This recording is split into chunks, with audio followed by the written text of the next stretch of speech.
EZgo RXV. So I had wanted to, actually I still got it, use this thing, this kit. It's a Bluetooth amplifier and these 6.5-inch speakers. And I bought the pods to put the speakers here. But there was a real problem with the pods and the depth, like the magnet off the back of the speakers and the circumference, or I guess diameter, I'm sorry, of the speakers. Anyway, they didn't really fit, and I didn't want to shave out those pods and risk damaging it. And so this thing came with speakers, this Velx kit. There's the speaker, I gotta sell it or something. And then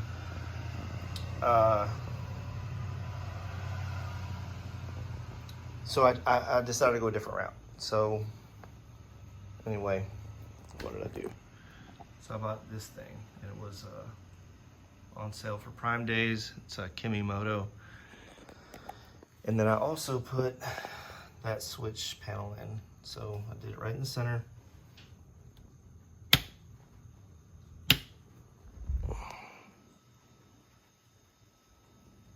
There's the soundbar. So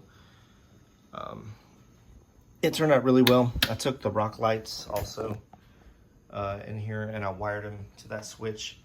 Super easy. Let me come around.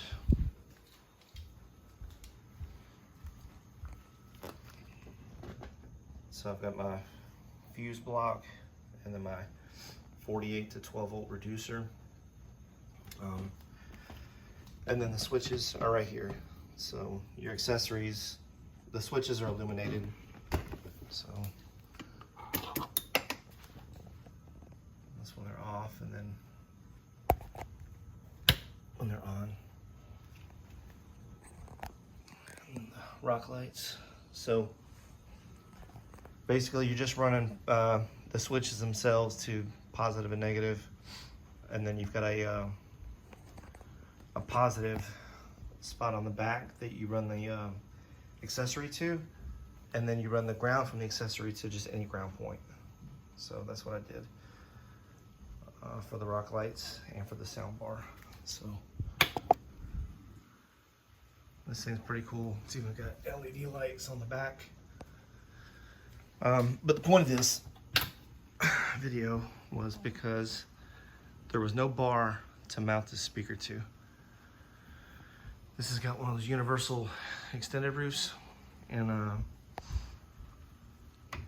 these things were like $100 if I remember right. So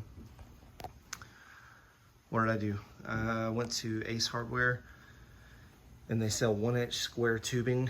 It's aluminum, and I want to say this was 4 feet long and maybe 15 or 18 bucks.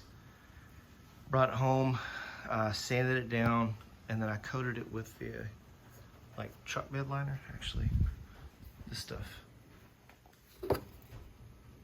Truck bed, Rust-Oleum, and came out really good. So I took the bolt and the nut from the seat, and I matched it. So I got a couple from the store, so it's all the exact same. And then just drilled a hole, screwed it up there, and then they also sell these end caps, which I think really do a lot to help give it a finished look.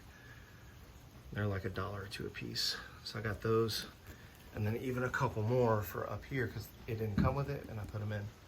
So this soundbar, pretty cool. I think it was on sale for like $160. And it came with the mounting brackets, but again, you gotta have something to mount it to. So I could have put these brackets on top, and if I chose to, then the bar would hang and it would be down here. I don't want it blasting in my ears, so I decided to sit it up top. And it's marine grade, but it's still a little more protected from the rain and the elements if it's up high. So anyway, that's what I did. So for this thing, if you guys are looking for an easy, cheap way to get a crossbar to mount something to,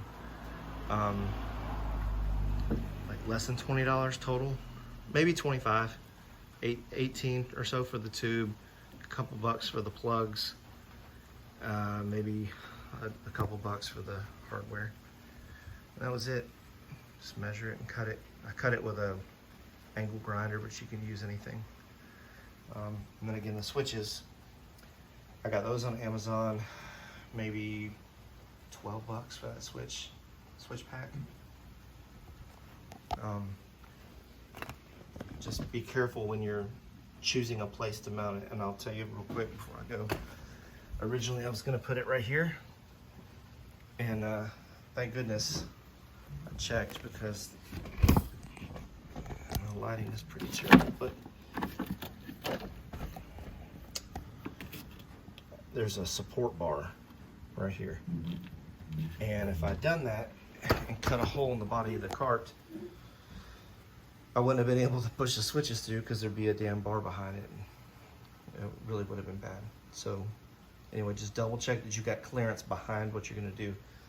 I don't have the room to stick that in the dash. My first plan was to stick it right here,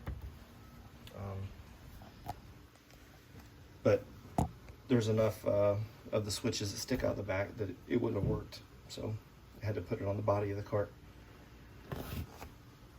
And I'll do another video for this guy. That's a pretty nice battery meter. I like it a lot.